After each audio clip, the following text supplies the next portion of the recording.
ఖచ్చితంగా జనసేనలో 2 వర్గాలు.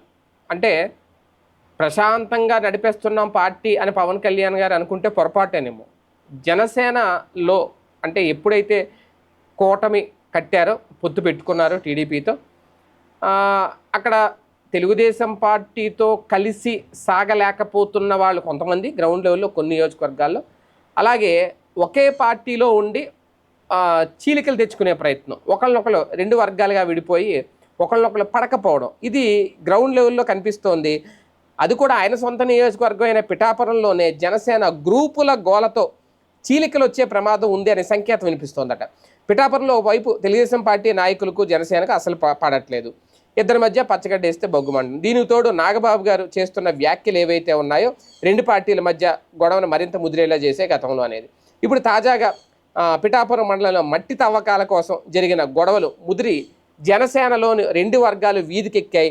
పిఠాపురం మండలం ఫక్రుద్దీన్ పాలెంలో మట్టి తవ్వకాల విషయంలో 2 పార్టీల మధ్య ఉన్న గొడవలు ఏదైతే ఉన్నాయో, జనసేనకు చెందిన మాజీ ఎంపీపీ కురుమళ్ళ రాంబాబుపై మరో వర్గం జనసేన నాయకులు దాడి చేశారంటూ పిఠాపురం రూరల్ పోలీస్ స్టేషన్లో కేసు నమోదైంది.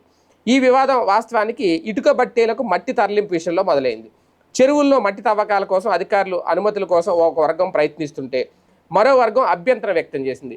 ఈ నేపథ్యంలో మట్టి తవ్వకాల అనుమతుల కోసం మేం కష్టపడితే మట్టిని మీరు ఎలా తరలిస్తారు అంటూ మాజీ ఎంపీపీ రాంబాబు మరో వర్గం జనసేన నాయకులు కలిసి వచ్చి ఇటుక బట్టి యజమానులు నిలదీశారు. దీంతో మా ఊరి చెరువులో మట్టి తగ్గడానికి మీకు హక్కుందా అంటూ ఆ వర్గం నేతలు తీవ్ర అభ్యంతరం వ్యక్తం చేశారు. ఈ వివాదం ముదిరి చివరికి ఒకరిపై ఒకరు దాడి చేసుకునే వరకు వెళ్ళింది.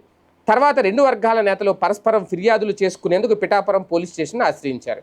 ప్రస్తుతం ఈ ఘటనతో పిఠాపురం జనసేన రాజకీయం తీవ్ర ఉద్రిక్తంగా మారింది. ఈ ఘటనపై పోలీసులు కేసు నమోదు చేసి దర్యాప్తు ప్రారంభించారు.